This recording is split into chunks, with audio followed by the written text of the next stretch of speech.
Every year, we see millions of startups launch with bold visions and ideas, yet handfuls survive. What separates the success stories from the forgotten names? Is it funding? Is it timing, talent? Or is it something else entirely? In this episode, we'll uncover the hidden patterns behind startup success and why most never make it past the first 3 years, and why some founders break through the plateau while others bury their company in the year 3 graveyard. If you're building something of your own, dreaming of launching a business, or just want to avoid some of the common traps, this conversation will help you stay on your game and actually find success and win. Let's go.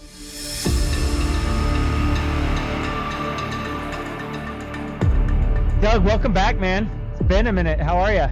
Good. How you been? Dude, man, just lots going on. A lot of traveling lately. Yeah, no, it's just wrapped up trade show season for Fluent Conveyors. You know, had a chance to see some customers, some dealers. Time on the road, but it's it's nice to be back and grounded and just enjoying summer and kids are out of school and yeah. And did you see my leap of faith that happened a couple of days ago that hit your calendar? What was it? It's like an endangered species, dude. It's called a vacation. I know, and I've got one next week, and I'm excited for it. It's chance. I don't know if I get a kink in your neck. Did you go like this? Oh, what that? Oh gosh, it's been a minute. I bet Penelope did too. She probably started seeing if she got a spam that hit her inbox. Spam mail, yeah. But no, how's things going there? Man, busy. It's I think Southwest and I are now. I think I'm the number one shareholder. Southwest Airlines. Yeah, I think they actually moved assigned seating to me. That's coming up. They just saw the frequency of those airline miles. Right. So no, it's been good, man. I can't believe it's already halfway through summer, to be honest. Gosh, I know. Yeah, somebody mentioned. I heard a customer told me the other day. He goes, we're closer to Christmas than we're kind of that halfway point. I went, gosh. Time flies. Yeah, and you know what, man? Doug, everyone, just for viewers, Doug just turned 50 years old. No, I did not. He's got more hair coming out his ears than he does his head. I'm still in my early 40s. Doug's got one of those ear trimmers now. The hair's falling off the head and growing out the ears, so I don't know what's happening. It's not growing here. It's growing here and here and yeah. And it's just joking. Well, guys, it's been a minute since we shot, and just to give you guys some perspective, we've been doing a lot of hard work. Our team has in the background, just kind of restructuring some stuff to kind of give. We had a lot of personalization at the very beginning of shooting this podcast, and now we're going to transition to kind of a bigger spectrum where we are very specialized. Today's topic is, and it's going to be a lot more focused around business, and we'll bring in some personal stuff and hopefully be able to be, I guess, more vulnerable on these topics and just be truthful to you guys. But today's topic, guys, is going to be around why most startups fail while some succeed. And Doug, what does that mean? I mean, that's interesting. So I think some we succeed. See That's it. It's like what? Well, I'm sorry for cutting you off, but just to clear, I think they say 9 out of 10 don't make it past year 10. Yeah. Year 5 year 3 is definitely like you're dying. It's a breaking point. Yeah. I mean, 100%. you got to bridge that gap. You got to get over that hump. I mean, I think we, in our years in business and in organizations that we've worked with or, been a part of, starting and really trying to keep that momentum to keep the success alive. You got to be a visionary. I mean, you got to be diligent and you got to be willing to sacrifice a lot of things. I think, I think that's why, and especially, but then again, you rewind the tape and you look at all great entrepreneurs, what their track record has some failures in it. Oh yeah, 100%. Yeah, they do. So you're exactly right. So that topic to me is going to be, let's get it into like a first part of this, and that's the psychology of a founder. I'm going to take this topic. So yeah, you guys, viewership, I started this thing from ground zero, nothing, just the hopes and dreams, and the thing that you could see now versus behind closed doors in those first 5 years. But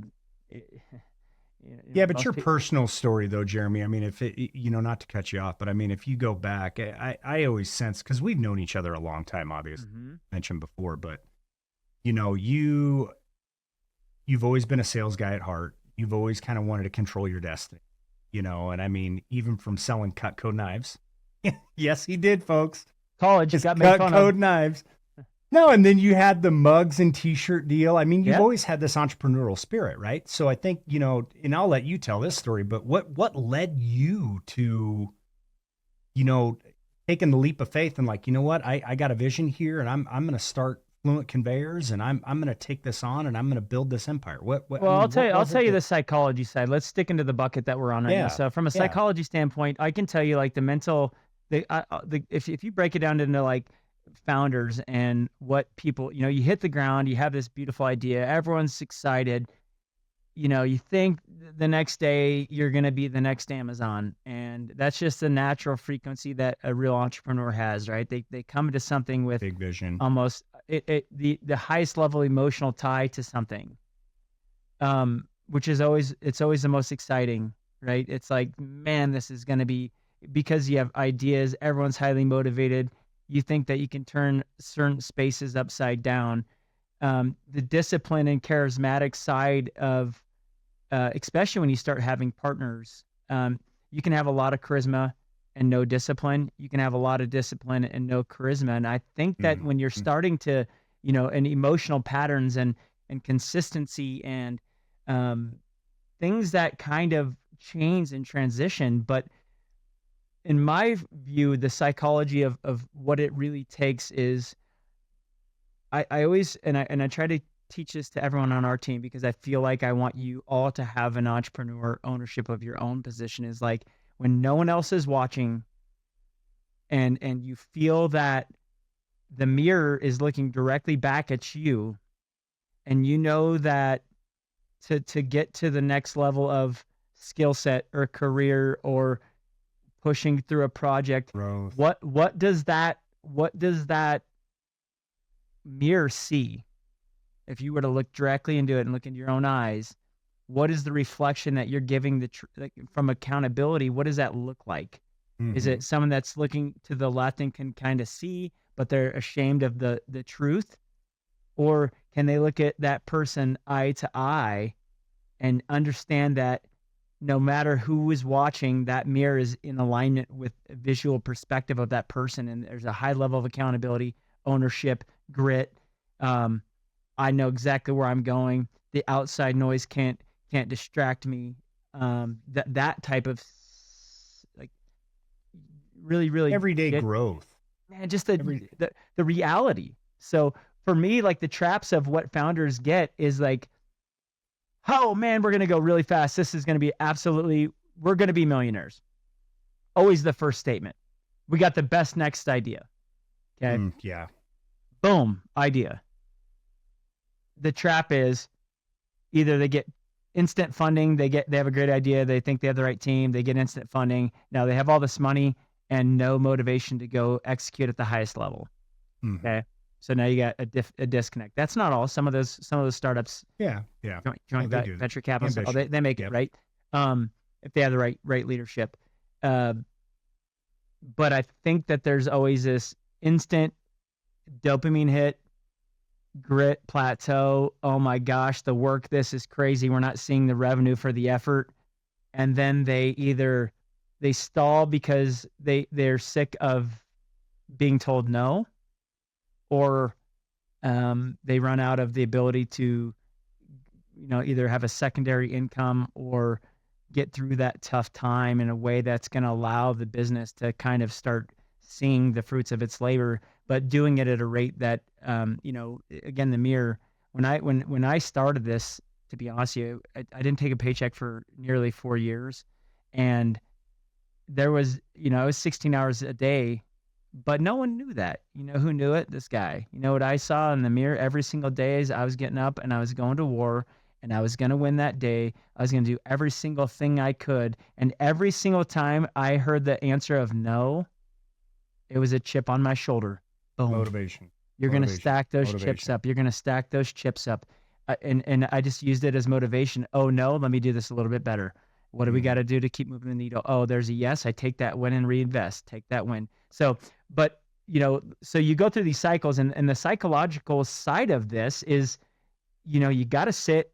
You can't go too high. You can't go too low. You got to sit in this baseline, because I've done both.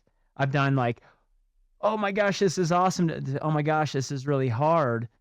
And that is like this massive, I mean, it's hard to surf a wave that's not consistent, right? Imagine if that wave was just, you're out trying to surf something and the wave just kept moving. Well, if you stay just in that nice up and down and just find a common ground that you can celebrate the wins, but you don't honor the failures at a rate that's too extreme. You just learn from it. I think you find this beautiful balance of, I would say, more mature perspective in the mirror, right? Seeing yourself for what it is to the next level, and trying to figure out your guardrails and how to truly naturally grow and lead the team. Because too high and too low is not good. So I think if you get too high, too low, when you start getting into the point of scaling, meaning that you set your foundation big and wide, you now have the tools and the team to execute that. You can buckle highly under that deep level of pressure. I mean, you could buckle because of pressure. And I've had it. We scaled too fast. I stopped. And people are like, you stopped? They go, yeah. I mean, we had broken systems all over. There's dead bodies all over, right? Couldn't support the next level run of growth. But Jeremy, going back to the philosophy side of things, I mean, your story and what you sacrificed and what you committed, and I mean, because you knew success was going to take time. And I've worked for, startups and organizations where they had instant success. It's like they got to the top of the wave too quickly, right? And they thought, oh, this is never going to end. I'm going to keep running up here. Well, and it was bad leadership. That leadership there was instantly reaping the rewards. They weren't thinking about, okay, wait, where there's peaks, there's valleys, right? Always. There's always a backside to something. It could be 1 year, it could be 2 years, it could be 20 years if you're not careful. But, it's where, the continuous reinvestment, the continuous sacrifice, where you put your priorities and your energy in what has to sacrifice in the wake of that. I mean, you've given up a lot in your personal life. You've given up, a lot in just revenue and earnings, I think, probably for yourself from the get-go when you had success, but to continue to reinvest to where you lessen these peaks and valleys, right? To where things get more leveled out and more consistent for growth, because you see some founders, that instant success, it's like, oh, worst thing that can happen. That's mine. No, and you do that and you're killing the heartbeat. Yeah, so you're exactly right. So we're going to think about, if I'll go back to like the early decision-making process and truly what that means. You go from conceptual thing. And then to be honest with you, I had left a previous employer. He wasn't leaning into the structure that I wanted to get. I left it and started this from scratch. It didn't have a SWOT analysis. I had something in my heart that knew I could do this better, and I could drive this ship in a definitely a different direction, good or bad, win or lose. I felt the entrepreneur, like, hey, I can go do this. Spirit was alive there. Yeah, I know exactly. And the fire, right? You put chips on my shoulder, and I had so many chips from other people that didn't want to listen to. And not that I'm perfect. Well, you see opportunity, right? Yeah, I mean, we've worked for organizations where it's like, we could be better. Yep. And we're not. Yeah. And so, and that was probably the tipping point for you, right? Yeah. And so just, early on, we'll go back to like the startup phase and the early decisions that entrepreneurs make in the first 6 to 12 months. The biggest thing for me was brand and revenue. And more importantly, it was brand. I wanted to get the branding into a position of an elite, process that was something that was, I always use the term early on, like the Audi symbol, the BMW, the Mercedes. I don't have to put the name around it, but I see it, and it's already there. Registered. They know. So to get that structure I was getting up at 2 a.m. trying to get our first website done, and it was every single day. No one else could see that. The mirror was there, right? The mirror. That to me is the most important. What do you see during the day? If you look in the mirror and you're tired, what does it tell you? Go take a day off, right? Like the mirror is going to tell you everything you need to know about the reality of you. No matter what you think you're doing, the mirror will show you the truth. And so, but early on, those 6 to 12 months is just honestly, any entrepreneur going out to start this, get rid of the smoke and mirrors and all the fluff and all the noise about what's coming out of the hope, and write down the first 3 goals you have and go execute those at the highest level and see where you're at.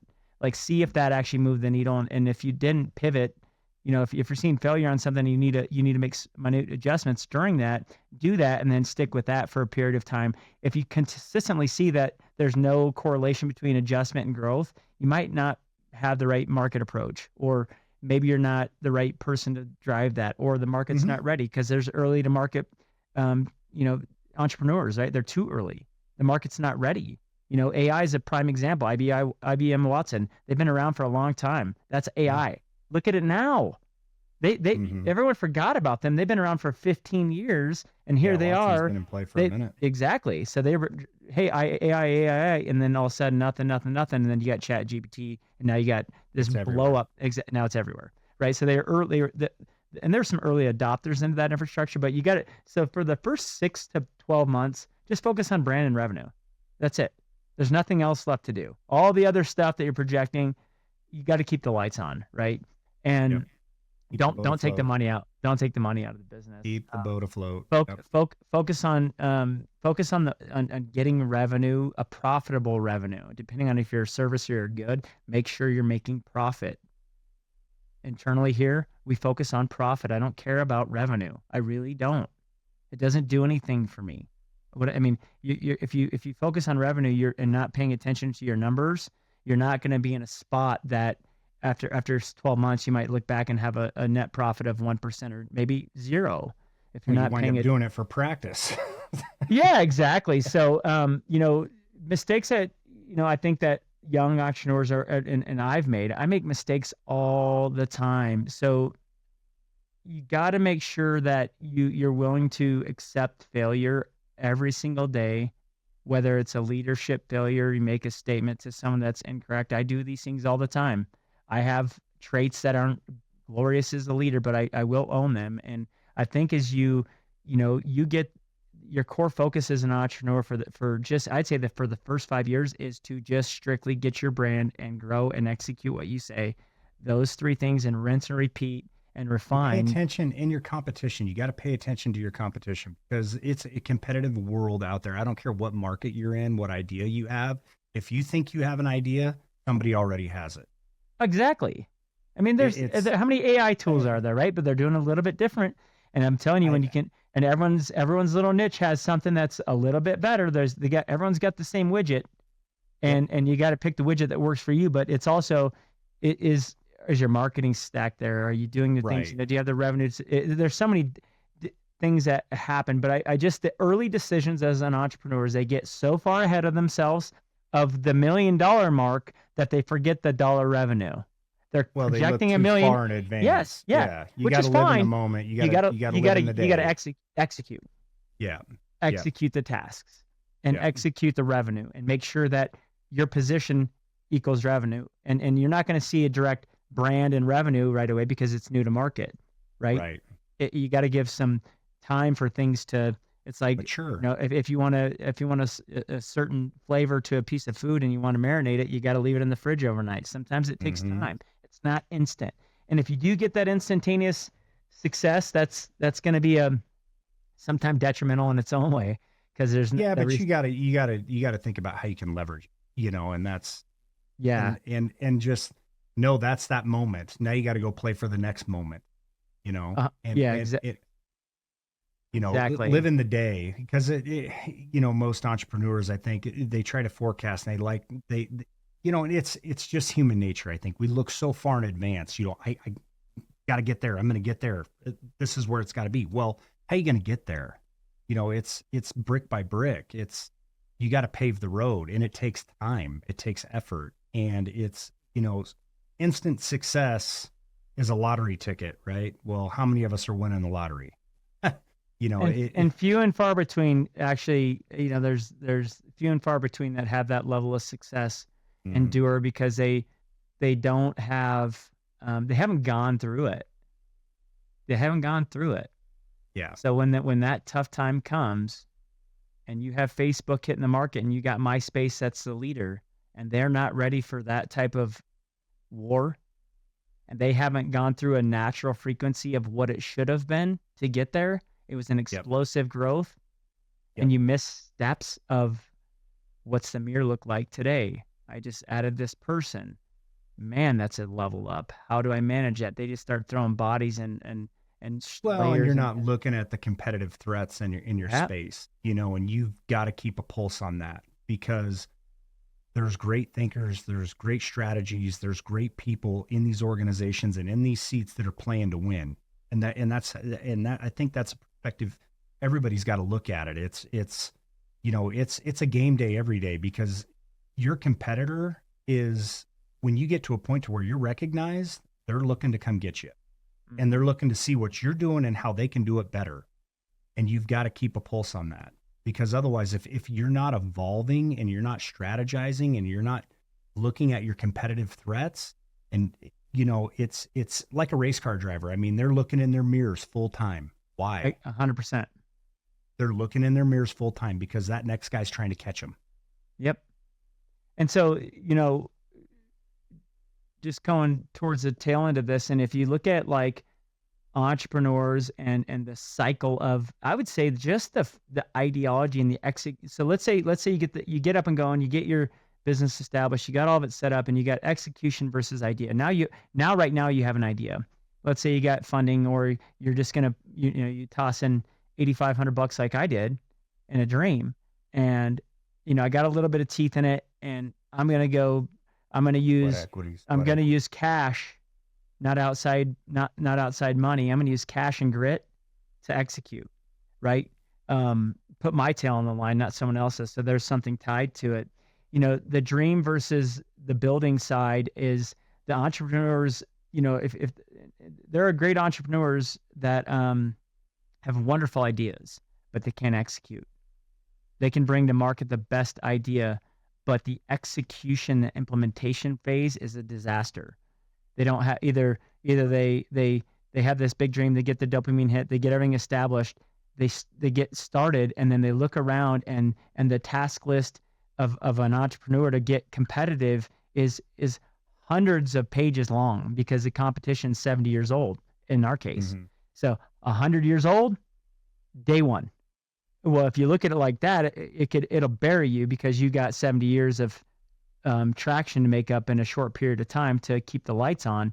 And so or you can group it and just understand everything outside of your process is strictly out of your control. And I'm going to segment this down and start executing the things that I think are going to move the needle. And I'm going to pivot and be agile and keep my eyes on the market and make the calls. And while I'm making the calls, I'm going to listen to the market, and I'm going to support what the market needs, and I'm going to keep adjusting. And this is ebb and flow. And you're doing this all with yourself, or a very small team. In our sense, we had a small team, very, very small team for a long time. And so we're doing big things in the background, giving reflection that, hey, we can support this, which we could, but it was still get it, and then we'll figure it out. Get it, and we'll figure it out. Get it, and we'll figure it out. And there was risk on every side all around. But we just Jeremy, knew. Part of, entrepreneurs, I mean, when you look at successful ones, they surround themselves with people that have been through experiences, trials and tribulations, right? And I think as entrepreneurs, and no matter what stage or state you're in, it's listening to others around you that have paved their way, and grabbing nuggets of their success and putting it into play into your own world, your own environment. And I think we're really good at not just listening to people in our industry, but other folks that have been in business for themselves, and where they've had bad partners, and disconnects and ideas of where the trajectory of where a company should go, and how to mitigate and handle those things, because there's always situational things even behind the curtain. Mm-hmm. With employees, with partners, maybe financing, whatever it may be. But I mean, it's bringing in a community to where it's like, you talk about your successes and your failures, that people can help you navigate these challenges. Because if you think you can do it on your own, you're wrong. 100%. And I think, going back to the execution versus idea, and I think there's some just core things for any entrepreneur that's either, I don't know where they're at in their phase of their business. Maybe they're in 1 year to 3 and they're just really, maybe they got some momentum, but it's slowing down or they're going too fast, but they don't know what to do. I can tell you that, you can overplan. I call it paralysis by analysis. You're projecting too far ahead, right? And then that stops the execution.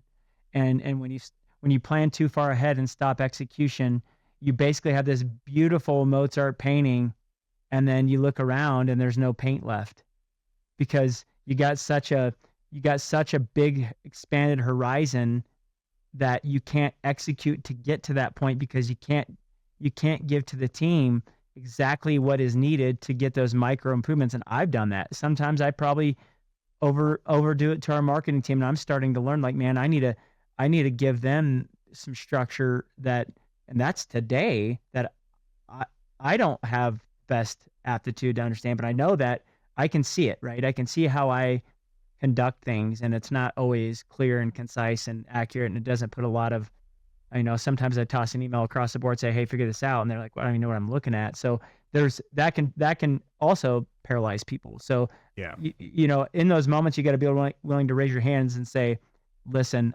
that's definitely on me.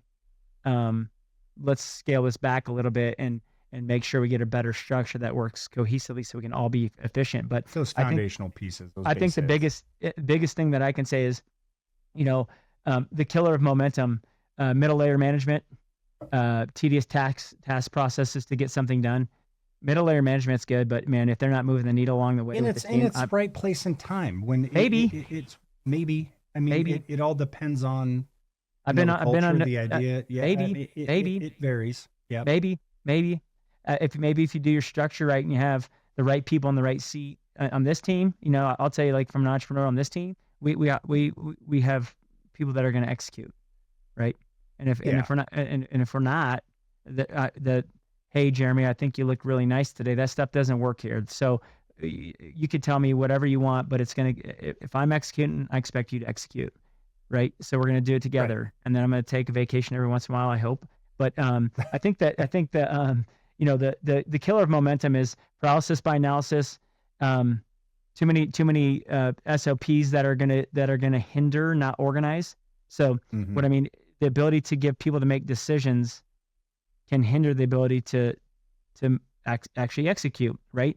Tool sets, if you don't give your team the right tools, but there's also how many tools do you need to execute, right? But also making sure you're giving everyone they need, and you're seeing it from a different point of view from maybe where they're at, because they might feel overwhelmed. Or I think that I've done a really good job of that, is just enabling people. Don't come to me and tell me you're doing it manually when there's tools that do it. Like, well, no, that's it. Yeah, you're right. And it's technology where you can leverage and use technology to your advantage, and I think we're seeing some big shifts, in all industries, all markets, and I think, and what I've read and what I've heard, we're going to see more tech advancement in the next 10 years than we've seen in the last 100.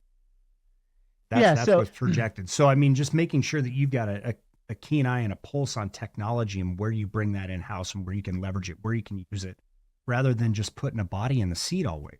I mean, that's kind of the old way of, 100%. We gotta have somebody answering the phone, or we gotta have somebody doing data entry, or somebody doing order entry. Is there technology? Is there tools? Well, I think you've learned a lot, Doug, since you've been here in my style, right? Like, if you think about you just, and we don't have to get into it, but guys, like, if you go into 99% of the places that do what we do, they have layers of people and overhead, and and middle layer management. They put these people in, they're not thinking outside the box, and all of a sudden they look back and they got 30 people doing the task of one on our end, right? And got a lot of mouths to feed. So as we keep evolving, my goal right now is like, hey, do we got the right people in the right seat at the highest level of themselves to look in the mirror and be proud of their day? Or are they looking in the mirror just with one eye and going, man, I'm not executing at the highest level. I'm hindering the ability to be great. And then I'm paralyzing that with the analyzation of maybe excuses or things that don't make you happy, or all the stuff that people do, right? They'll come to you and tell you why they're not doing. Come to me and tell me why. Tell me, instead of telling me why you're not doing it, just own why you didn't get it done. That's, to me, like, that's a simple question, right? Like, accountability. What accountability? But the minute you start telling me why you're not doing it and the excuses around that, then now we're going to have a conversation that's really, really long. But I think just to wind this topic down, so the biggest thing I can tell entrepreneurs is, if you get comfortable, no matter what phase you're in, that's going to kill your momentum. And there is someone behind you that's thinking the same or better than you. Oh yeah. Okay, so they're coming. I don't know where ours is at yet, but they're coming. I won't allow the comfort level. I don't feel comfortable here every single day. So I'm going to raise my hand and say, every day I'm uncomfortable. So I'm going to keep that level. Remember, revenue is not growth. So that topic, just a baseline, is we've stopped and hindered growth at times to grow. And what I mean by that is I quit selling for over a year to get reorganized internally, and that was okay. I was supporting elements. Yep. I was okay with that. I'm still okay with it because I still think there's room for that. And that's given me the ability to look at things to economies of scale so that I can see that Doug's supported and Dave's supported and engineering supported and marketing's got what they need. Or I can just grow at a rate that hinders their ability to be organized and have structure and all this stuff. So, well, it's going to create pressure. It's going to, create other, breaking points, and so it's making sure you have those supporting elements for that next run of growth. Yep. And so, and there's a few more before we wind this down, but reinvest. Don't stop. Don't stop. No matter what you think. All gas, no brakes. That's what we say here. Gas, no we call it jet fuel, guys. Burn it like jet fuel. We burn it, and we don't burn it in negative. And we make mistakes. And when you do make the mistake around that reinvestment, don't sit in the moment and paralyze your decision making. Just take that, learn. That's a tax to doing business. So use the tax to learn and grow. The worst decision is no decision. So that'll hinder your ability. So don't be scared of spending money on yourself and your team. If you believe in yourself high enough, do it. Leadership, in the leadership side, you're going to be responsible for driving that reinvestment. You can have a CFO, you can do whatever you want, that you can give him the tools, he can do his spreadsheets, but there's nothing better than an entrepreneur that knows where he's going. Go do it. And if that CFO will hinder your ability to give you a budget, okay, the budget mentality for me is very it's complacent, because we can project, and if we hit the projections and more, then there's no budget. So always keep that mentality. People that budget, I'm going to be. It has its place. It has its time, but when it comes to keeping momentum and keeping things going, you got to be agile. You got to be nimble, and you got to be willing to spend the money and invest and not. I call it goals. Let's hit our goals. Yeah.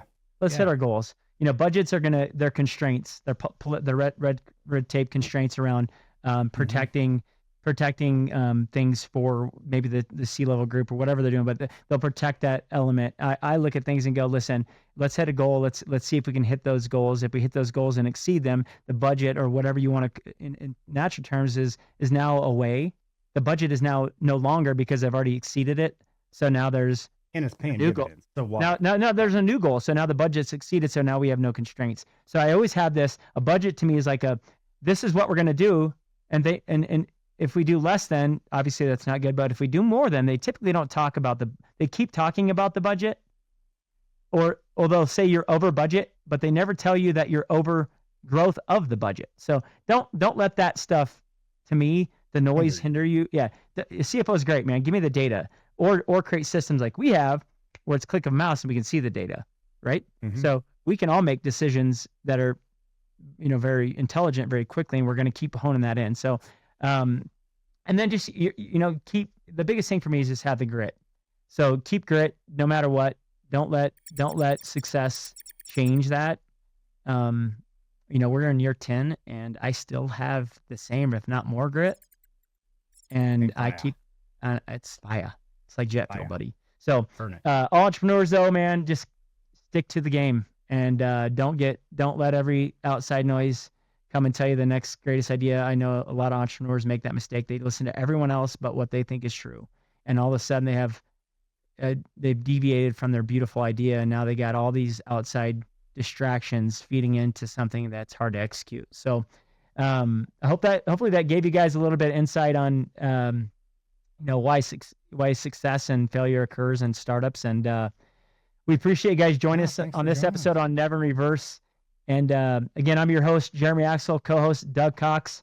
Please like, subscribe, follow us on YouTube, Instagram, Spotify, Amazon Music, all the above. TikTok, Facebook.